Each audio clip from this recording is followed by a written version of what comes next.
Furadeira. Meu mano, vou botar um quadro na parede, furadeira cirúrgica. A gente só tem essa. Mas como é que você quer que eu fixe uma bacia com uma furadeira de parede? No internato eu vi um professor fazendo isso. Quer que eu mostre? Você quer me ensinar a fazer meu trabalho? Eu não gostei desse Henrique. Arrogante. Tem muita coisa faltando aqui. Inclusive ética, sensibilidade.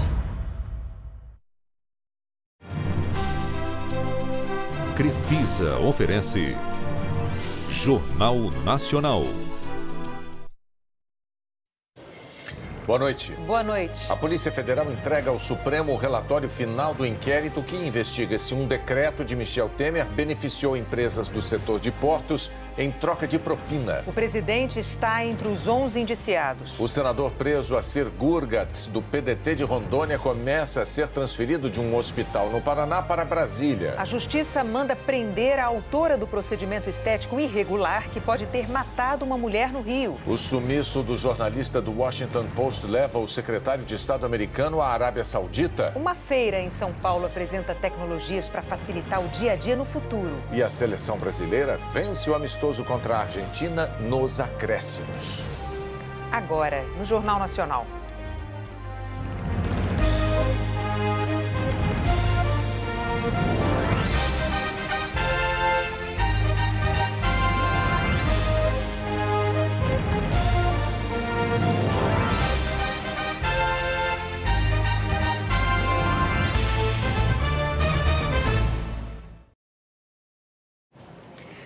Está presa no Rio Daniele Cândido Cardoso, conhecida como Dani Bumbum. Ela vai responder pela morte da microempresária Fernanda de Assis. R$ 1.000, o preço do procedimento estético que, segundo a polícia, matou Fernanda de Assis aos 29 anos. A família e os amigos de Fernanda se despediram dela hoje à tarde. O marido não se conforma, não sabia que a mulher faria o preenchimento no bumbum e nos lábios. Só descobriu depois, quando Fernanda pediu ajuda para cuidar do ferimento. Ela morreu sábado no hospital, depois de 9 dias de agonia. Teve uma parada cardiorrespiratória. A polícia suspeita que uma supercola possa ter sido usada para fechar o local do preenchimento. Os peritos ainda não conseguiram identificar o produto aplicado. O laudo demonstrou que realmente foi injetada uma substância ali. Essa substância teve acesso à veia, acabou necrosando o tecido dela, o tecido local, e também causando embolia nela. A polícia descobriu quem fez o preenchimento em Fernanda. Daniele Cândido Cardoso teve a prisão temporária decretada pela Justiça. Ela é acusada de exercício ilegal da medicina e de homicídio com dolo eventual, quando a pessoa assume o risco de matar. Daniele, de 37 anos, também conhecida como Dani Bumbum ou Dani Sereia, já era considerada foragida, mas se entregou à polícia no fim da tarde. Oi, Dani, você pode falar com a gente? Em 2015, ela foi flagrada pela polícia com substâncias usadas em preenchimentos irregulares. Hoje, 2 mulheres procuraram a delegacia para denunciar Daniele. A repórter Lilian Ribeiro, da Globo News, conversou com uma delas. Na verdade, é silicone industrial. Hoje em dia, eu não posso ficar muito tempo em pé, porque eu sinto dores. Eu me arrependo amargamente. As meninas que queiram fazer, realmente procurar alguém habilitado para fazer, um médico realmente indicado e tudo, mas dessa forma não. A frequência assustadora com que mulheres têm sido vítimas de violência apenas por serem mulheres chama atenção para um traço comum a esses crimes. Muitas vezes, apesar de sofrerem agressões dentro de casa, elas não percebem que são vítimas e não se dão conta de que essa violência pode ser fatal. Por isso é fundamental que elas recebam ajuda. Era para o banheiro que ela corria quando era agredida, mas enquanto esperava que ele fosse embora, ela nem conseguia olhar para o espelho. 2 anos e meio de tortura dentro de casa acabaram com a autoestima e com a capacidade de fugir de vez da violência. Eu não estava querendo acreditar que a pessoa que eu tinha escolhido para cuidar de mim era uma pessoa cruel. Eu não estava entendendo isso. Então eu não pedi ajuda, de vergonha, por achar que não, era coisa da minha cabeça, ele ia mudar.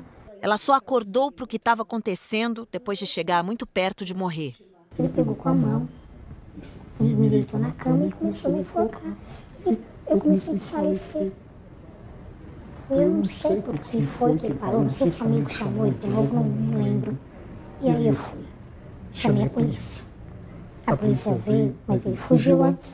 1.273.398 processos de violência doméstica estão em andamento nos tribunais de todo o país.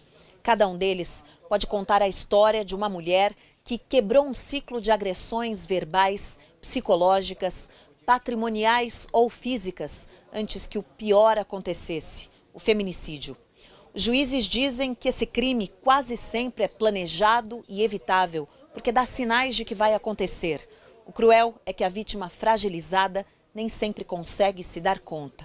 A violência doméstica insere a vítima num ciclo e esse ciclo produz inúmeros efeitos, dentre eles depressão ou até a síndrome do desamparo apreendido, que é uma situação em que a vítima se encontra, em que ela não consegue buscar ajuda, não consegue ter reação à violência que contra ela é infligida. Se a vítima não reage e perdoa o agressor, é porque precisa de ajuda. Ela não consegue sair sozinha porque ela está abalada, normalmente deprimida. Então ela tem que se perceber como vítima e a partir daí pedir o auxílio para que ela consiga sair do ciclo de violência. O trabalho de reestruturar essa mulher passa por fazer ela entender que merece mais. Viu que ele não mudou? Mude você. O matrimônio, ele é bom se ele for respeitoso, se ele for saudável. Se ela já tentou de tudo e não está bom, a sugestão é que ela se dê a chance de ter uma outra oportunidade de ser feliz ao lado de alguém saudável.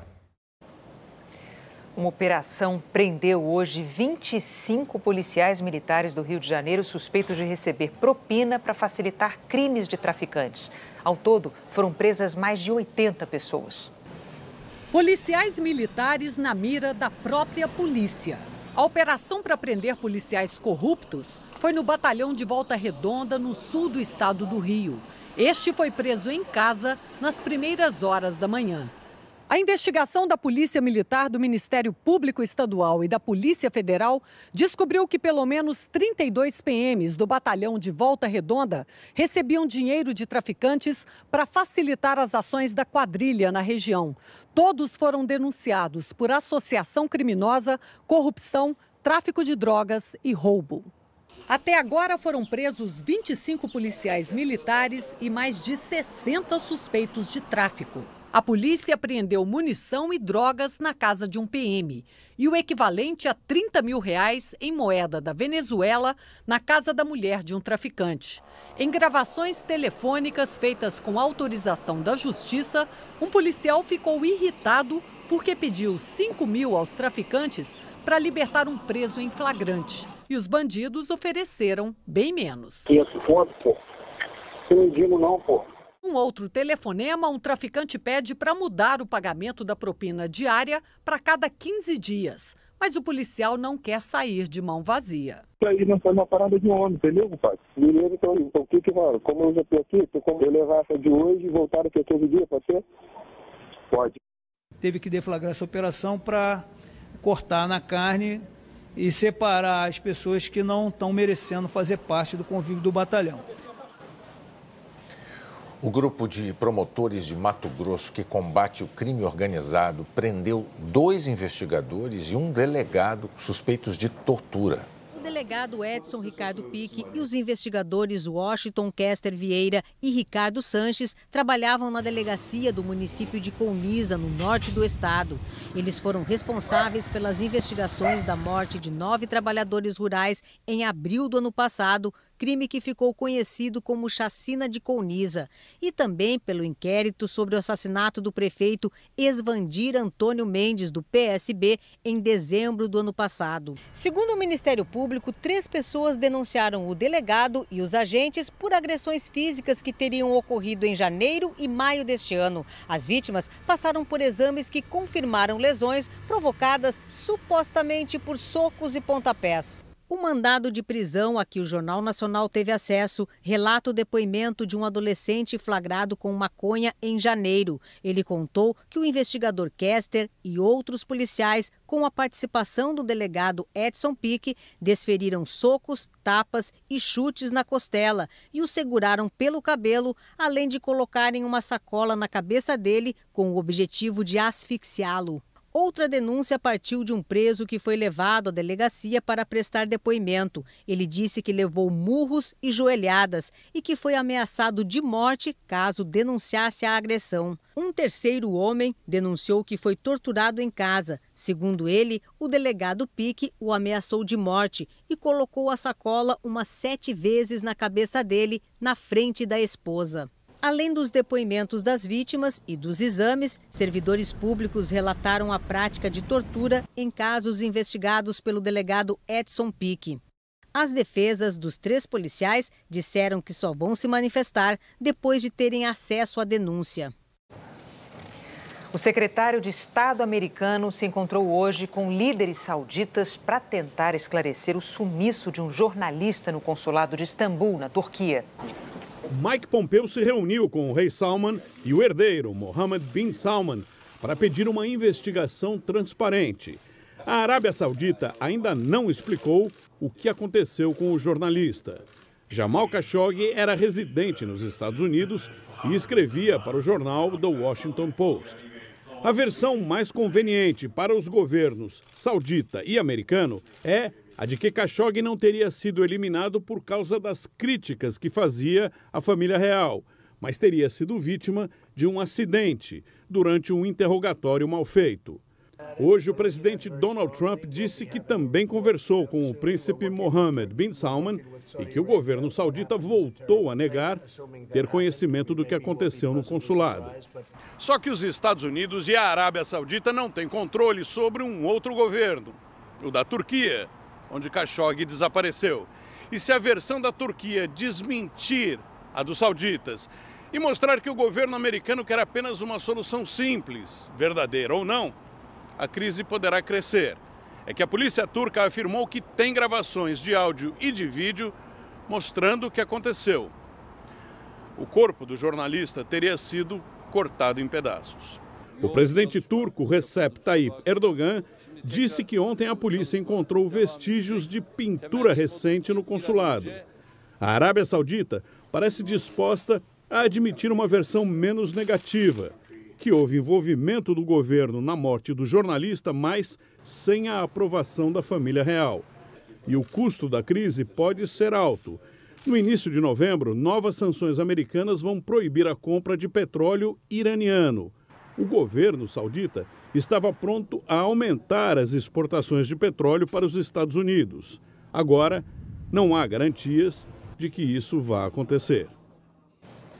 Segundo o jornal The New York Times, investigadores turcos disseram que 4 suspeitos ligados ao príncipe Mohammed bin Salman estavam no consulado saudita no dia em que o jornalista desapareceu. Daqui a pouco, o relatório final do inquérito que investiga se um decreto do presidente Temer beneficiou empresas em troca de propina. E a seguir, uma feira em São Paulo apresenta facilidades tecnológicas do futuro.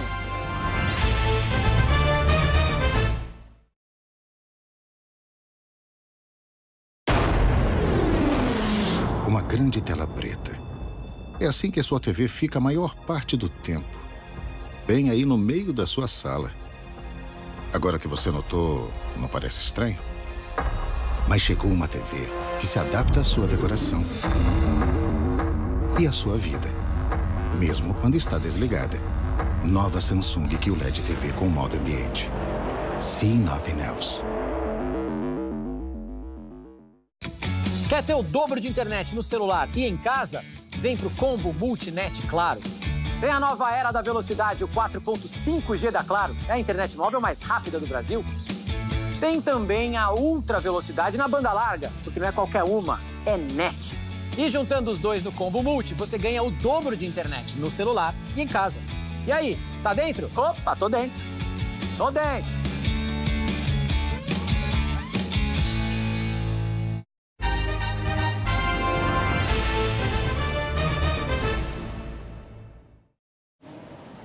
Morreu hoje, aos 78 anos, o radialista e jornalista Gil Gomes. O paulistano Gil Gomes começou a carreira na década de 1960 como locutor esportivo. mas se destacou como repórter policial de emissoras de rádio em São Paulo, entre elas Record e Globo. Na década de 90, levou o estilo característico do rádio para o programa de TV Aqui Agora, do SBT. Ele ia para mais uma noite de trabalho, ia dar aulas. Gil Gomes enfrentou as consequências da doença de Parkinson por mais de 10 anos e morreu em decorrência de um câncer. E aquele menino que gostava de cantar. Policiais federais começaram a fazer a transferência do senador Assir Gurgatz, do PDT de Rondônia, para Brasília, onde vai cumprir pena. Assir Gurgatz deixou o hospital no começo da noite e foi levado num carro da Polícia Federal para Foz do Iguaçu, a 140 quilômetros de Cascavel. A previsão é que amanhã ele seja transferido para Brasília, onde vai cumprir a pena de 4 anos e meio em regime semiaberto. O senador foi condenado pelo Supremo Tribunal Federal por crimes contra o sistema financeiro. Assir Gurgatz tinha sido internado na quarta-feira passada. No mesmo dia, dentro do hospital, se entregou à polícia. Médicos do hospital, que pertence à família dele, apresentaram um laudo informando que o senador tem depressão grave e precisaria continuar internado para prosseguir com o tratamento. No domingo, depois de analisar esse atestado, o ministro Alexandre de Moraes, do STF, ordenou a transferência imediata do senador. Mas a remoção foi desaconselhada pelos médicos que atendiam Gurgatz. A Polícia Federal pediu uma perícia e hoje as 2 médicas que examinaram o senador afirmaram que ele está apto para cumprir o mandado de prisão e não possui doenças ou sintomas que impeçam o seu deslocamento. Durante a viagem, Assir Gurgatz será acompanhado por um médico particular e quando chegar em Brasília vai passar por uma nova perícia. Se os exames confirmarem a necessidade de manter o senador internado, ele será levado para uma ala hospitalar do Complexo Penitenciário da Papuda. A defesa do senador afirmou que ele sempre colaborou com a polícia e com a justiça e que está aguardando a publicação do documento com a decisão do Supremo Tribunal Federal para que o senador tenha direito a um segundo julgamento. É hora da previsão do tempo. Vamos a São Paulo ao vivo. Boa noite, Maju Coutinho. O que é que você destaca para a gente? Oi, Bonner. Boa noite para você, para Renata e para todos. Olha, choveu, Bonner, e vai continuar chovendo no interior da Bahia, Pernambuco, do Piauí, Maranhão e também no Tocantins e em parte do Pará, viu? No Sudeste tem chuva volumosa a caminho do Espírito Santo. O oeste da região sul está na rota dos temporais também e sobra um pouco de chuva aqui para o sul de Mato Grosso do Sul. Em Foz e em Vitória pode cair um aguaceiro. Pouco volume e muita intensidade aqui em Palmas. Cada área de alerta citada tem um sistema que provoca a chuva aí para chamar de seu, viu? No sul, é esta baixa pressão aqui que levanta o ar, forma as nuvens carregadas. A borda desta alta pressão leva a chuva lá para o Espírito Santo e tem também a circulação dos ventos levando chuva para o interior do Nordeste. E cada um desses sistemas ocupa uma posição na atmosfera. Imagine aí um prédio. A baixa e a alta estão no térreo, na superfície, e os ventos fortes nos andares aí intermediários. Citamos as áreas com chuva forte, nas outras áreas tem aquelas pancadas que devem chegar à tarde a São Paulo, ao Rio, BH e Cuiabá, e faz calor aí nessas capitais. Chuva a qualquer hora lá em Floripa, à tarde em Curitiba e à noite em Porto Alegre, onde faz 32 de máxima antes, viu? Sol, Bonner, em tempo integral aqui em Porto Velho, no Recife e em Natal. Tá dado o recado, Maju. Obrigado. Até amanhã. Até amanhã. A gente vai mostrar agora novidades da tecnologia para facilitar a vida das pessoas. Elas estão expostas numa feira em São Paulo. O futurismo que já é parte do presente, na vida de todo mundo, em todas as áreas. No lazer, nos negócios, o reconhecimento facial que ainda vai aposentar os documentos, o cartão no caixa eletrônico e chegar a todo tipo de comércio. No café eu faço o pedido na tela e em outra tela o garçom identifica a quem entregar a bebida. Você, o seu corpo, sua face vai ser uma chave. Você vai abrir sistemas, você vai abrir portas e você vai ser reconhecido em ambientes que você não era antes. Tecnologias integradas também no campo, estações meteorológicas, drones, para orientar o trabalho do trator inteligente na fazenda. onde já é possível também identificar à distância quais as vacas que estão prontas para reproduzir. A movimentação detectada por um chip nessa coleira indica quando elas entram no cio. Consegue aumentar a produtividade para o seu rebanho, tanto no sentido de você ter mais animais e também você conseguir produzir mais leite. Isso aqui é um robô, ou parte dele, tipo uma futura recepcionista. Bem humanoide, com expressões faciais e que entende o que a gente fala, né? Yes. Ela até entende português, mas falar bem, só inglês mesmo. To be understood on Jornal Nacional, I will need subtitles. Internet, quanto mais rápida, melhor. Este robozinho ajuda a entender. Ele se desequilibra se o sinal enviado tem velocidade baixa. Quando ela aumenta, ele se estabiliza, como os reflexos numa pessoa. Na rede 4G, a gente tem um tempo de resposta mais demorado em comparação com a rede 5G. Então, no 4G é como se fosse uma pessoa bêbada. Por isso que a gente não pode dirigir, senão você vai deixar o carro cair que nem o robozinho. O Rock in Rio anunciou hoje as estrelas da noite dedicada à música pop. Elas vão se apresentar no sábado, dia 5 de outubro do ano que vem. A cantora americana Pink tem mais de 50 milhões de álbuns vendidos e vai se apresentar no Brasil pela primeira vez.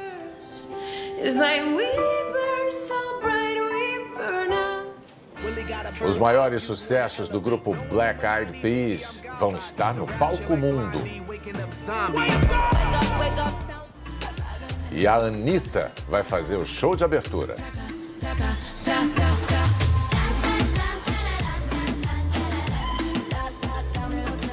A seguir, as atividades de campanha dos candidatos à presidência. A vitória suada do Brasil no amistoso com a Argentina.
O Senado rejeitou o projeto que viabilizava a venda de distribuidoras de energia elétrica, atualmente controladas pela Eletrobras.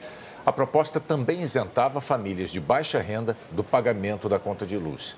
O Ministério do Planejamento alertou para os efeitos da rejeição do texto. Afirmou que distribuidoras que ainda não foram leiloadas, a Companhia Energética de Alagoas e a Amazonas Energia, não possuem contrato de concessão vigente, prestando serviços de forma precária e temporária.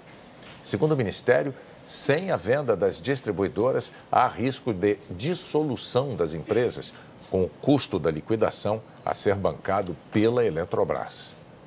A Polícia Federal vai investigar uma ameaça enviada por e-mail à presidente do Tribunal Superior Eleitoral, a ministra Rosa Weber.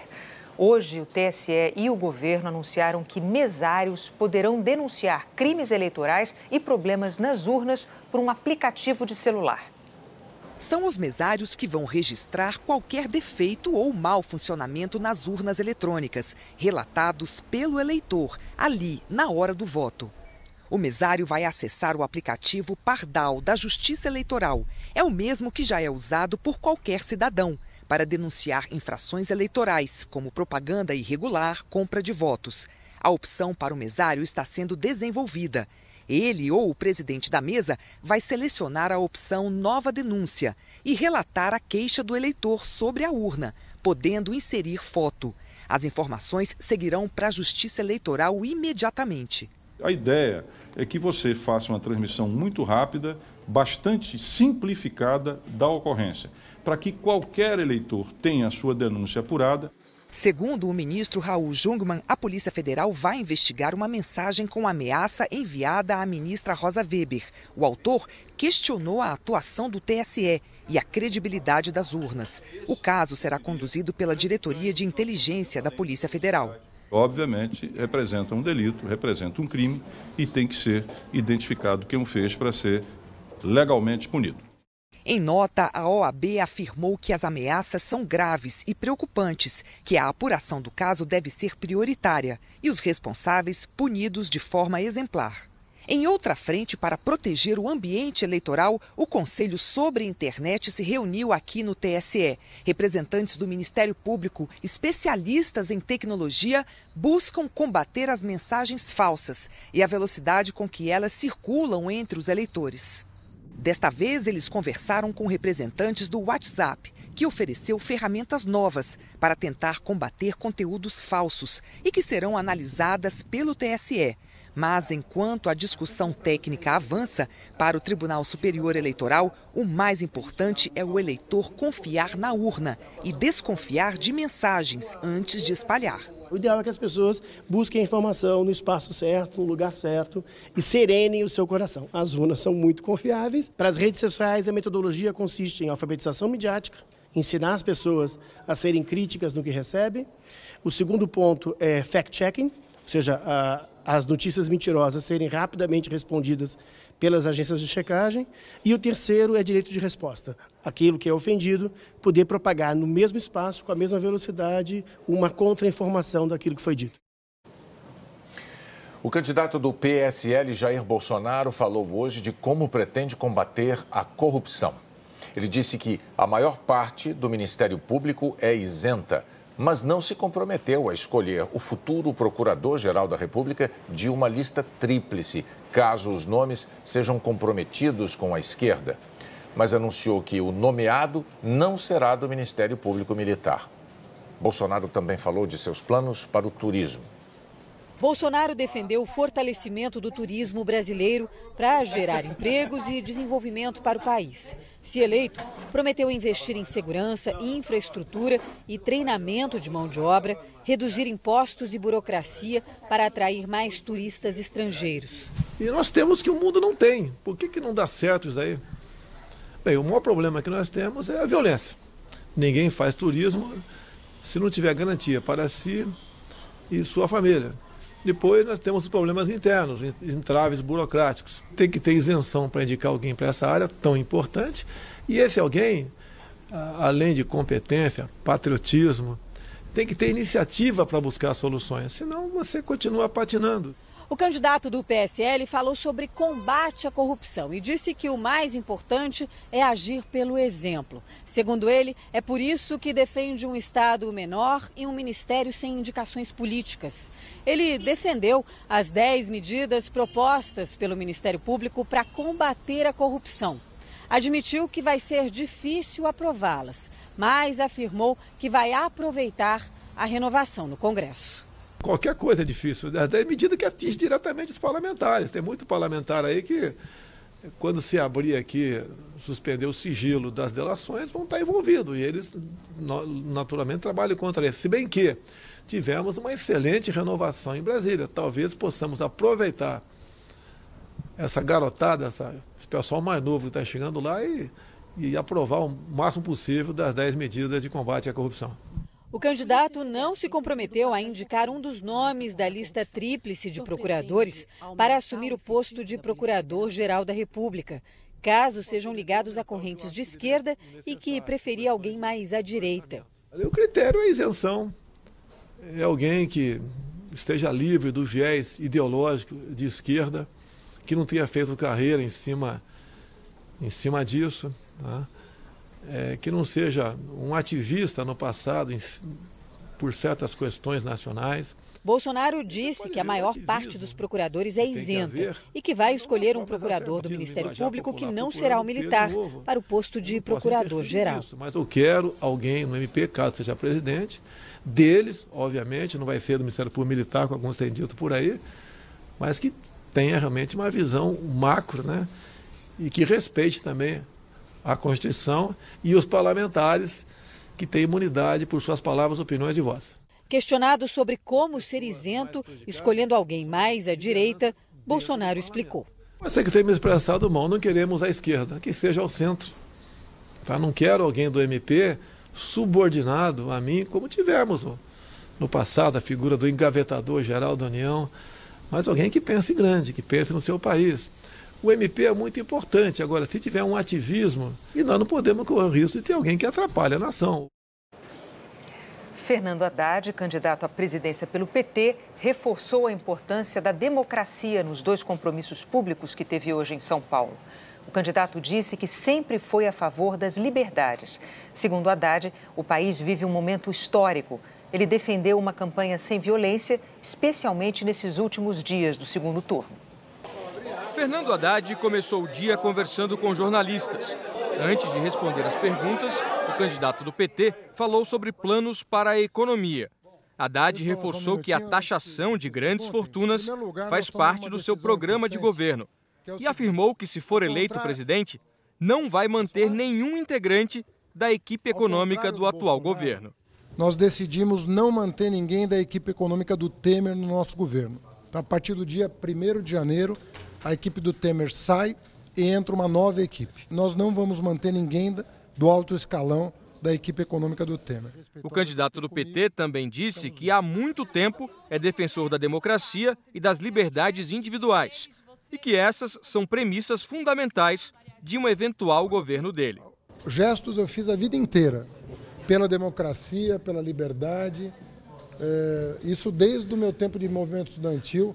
Eu sou um defensor árduo da democracia, repudio qualquer forma de autoritarismo.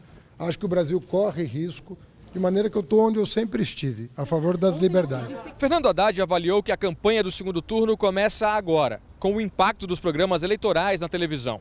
Ele disse que a estratégia nessa reta final será diferente. Não revelou o que muda, mas repetiu que continua em busca de apoios. Eu tenho feito sondagens a pessoas que eu respeito, independentemente de partido político. Convite eu ainda não fiz nenhum.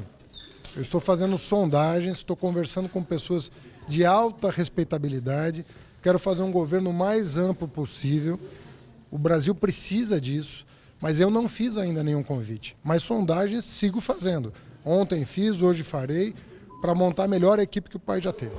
O último compromisso público do dia do candidato do PT foi na Central Única dos Trabalhadores. Fernando Haddad participou de um encontro com 2 movimentos sociais, a Frente Brasil Popular e a Frente Povo Sem Medo. Afirmou que os governos do PT sempre respeitaram todas as instituições e voltou a dizer que o partido reconhece erros que cometeu. Às vezes ficam dizendo, vocês não admitem erros. Admitimos sim, mas nós admitimos erros, mas admitimos que o projeto que nós representamos é o projeto que vai tirar o país da crise e é o projeto que vai permitir que setores 500 anos esquecidos terão uma oportunidade de vencer na vida, de trabalhar, de estudar, de progredir.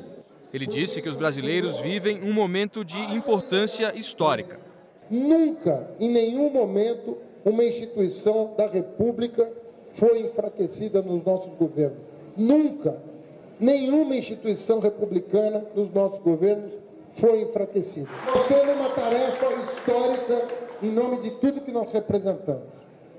E nós não podemos nos deter diante da ameaça que é feita dia a dia nas ruas de São Paulo e do Brasil. Homens e mulheres não precisam andar armados para se impor. E se a gente quer segurança pública, é cobrar do Estado a segurança pública. A Polícia Federal indiciou o presidente Michel Temer, a filha Maristela e mais 9 pessoas no inquérito dos portos.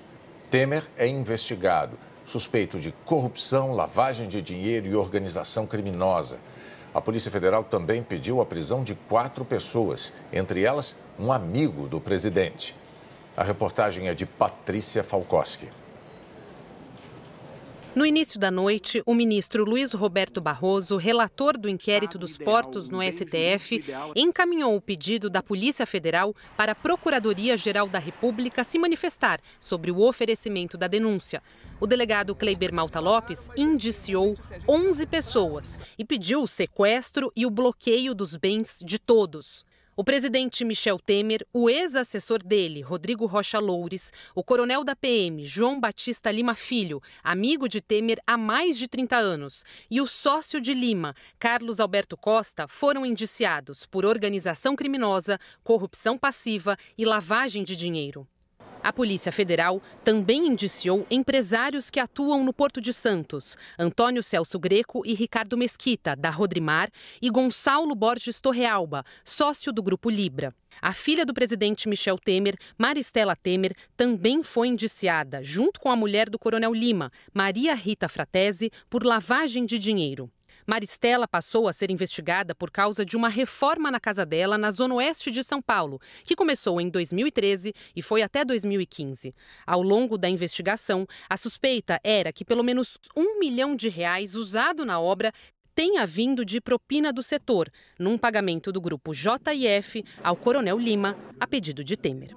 Além dos indiciamentos, o delegado Kleiber Malta Lopes pediu a prisão preventiva de 4 pessoas. Do coronel João Batista Lima Filho e da mulher dele, Maria Rita Fratesi, de Carlos Alberto Costa, sócio de Lima na Argeplan, e também do contador da empresa, Almir Ferreira Martins. O ministro do STF vai esperar a PGR se manifestar sobre o pedido de prisão, mas determinou que os 4 não deixem o país. Em setembro, o ex-procurador-geral da República, Rodrigo Janot, pediu ao STF a abertura do inquérito dos portos, depois da delação dos executivos do grupo JIF. Em novembro, a Polícia Federal começou a investigar. O inquérito dos portos foi prorrogado 5 vezes pelo ministro do Supremo Tribunal Federal, Luiz Roberto Barroso. Com esse indiciamento, o delegado Kleiber Malta Lopes, responsável pelo inquérito, concluiu que o presidente Michel Temer assinou o decreto dos portos para beneficiar empresas do setor em troca de propina.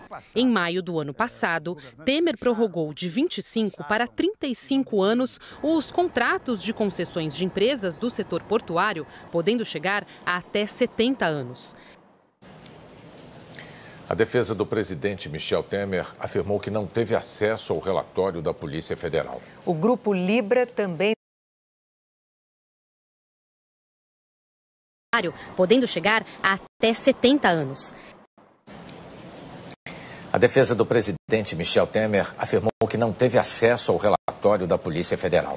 O Grupo Libra também declarou que não teve acesso ao relatório, que, portanto, não vai se manifestar. A defesa de Rocha Loures também afirmou que não teve acesso ao relatório e que não tem como se manifestar de forma geral.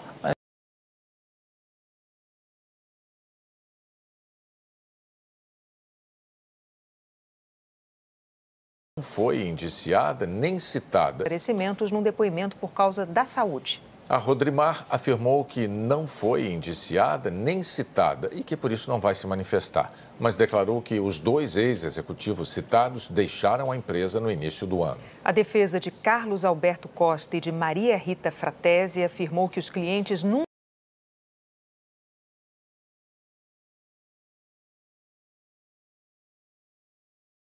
A defesa disse ainda que espera serenidade da Procuradoria-Geral da República e do STF na apreciação de medida que considera grave e desproporcional.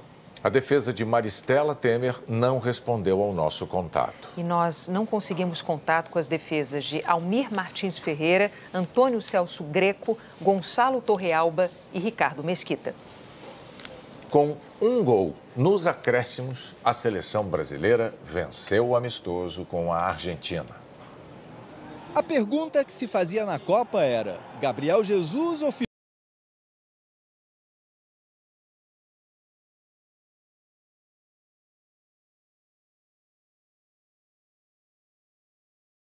A jogada mais perigosa do Brasil no primeiro tempo foi de um volante e de um zagueiro. Casimiro cruzou, Miranda dominou e o chute só não...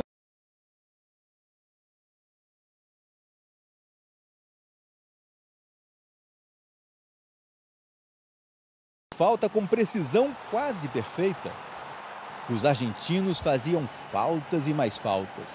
O Brasil teve sua chance numa cobrança perto da área. Lance de falta. Neymar surpreendeu. Apostou no voleio de Arthur, que bateu bem, mas o goleiro Romero defendeu. Era assim que o Brasil ameaçava, cobrando faltas. Com Neymar, com Casimiro. E foi de uma bola parada, aos 48 minutos do segundo tempo, que a seleção conseguiu o gol da vitória. Neymar cobrou o escanteio e Miranda marcou. Miranda, zagueiro número 3, subiu de cabeça. Valia troféu, que os organizadores chamaram de Supercopa. E a festa foi brasileira. Era um adversário sem seus principais jogadores. Não foi uma grande atuação. Mas derrotar a Argentina com um golzinho no fim e com o direito de levantar um troféu, deu aos jogadores uma alegria que não se via há algum tempo na seleção. Meu primeiro Brasil-Argentina como profissional da seleção e o título, né? Então, a noite maravilhosa. O Jornal da Globo começa logo depois de Amor e Sexo. Boa noite. Boa noite, até amanhã.